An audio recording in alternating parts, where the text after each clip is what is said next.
It was a warm Miami morning in 1989. The streets were calm, the sunlight soft, drifting through tall palm trees that line a quiet neighborhood near an elementary school. Among the parents waiting by the fence stood a young woman, 23-year-old Maritza Martin, a Cuban-American mother, gentle and hopeful, just trying to see her little girl. She wore a lavender blouse, held a small purse, and carried a piece she had fought hard to find after escaping a violent marriage. But across the street, a man watched her, her ex-husband, Emilio Nunez. He stood beside a parked car, face tense and unreadable, a black jacket concealing the gun he'd brought with him. He wasn't there for peace. He was there for control, for revenge, for the twisted idea of love that ends in ruin. Not far from them, a local TV news crew was filming a small community story. A reporter rehearsed lines, a cameraman adjusted focus, and the world felt perfectly ordinary until fate aligned the camera with tragedy.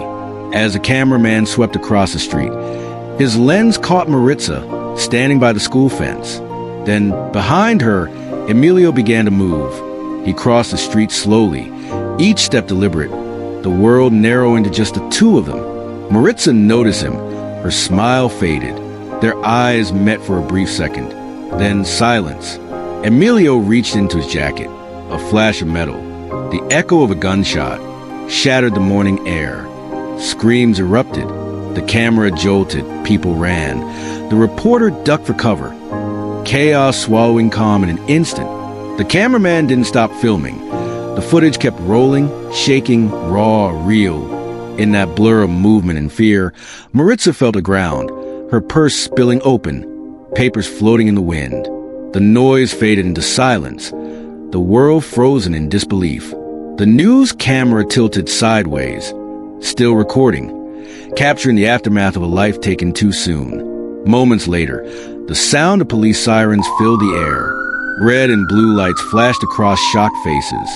Officers rushed in. Emilio stood motionless, the gun lowered, his expression eerily calm. He didn't run. He didn't resist. As if this moment, this horror, had always been his plan. The footage aired once on live television before being pulled, but it was enough. Enough to leave a scar on everyone who saw it. Enough to make Maritza Martin's name forever tied to one of the most horrifying crimes ever caught on camera.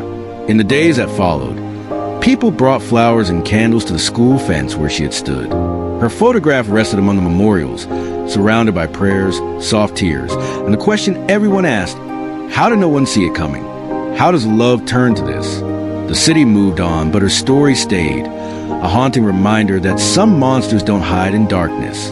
They wait in daylight. They smile before they strike.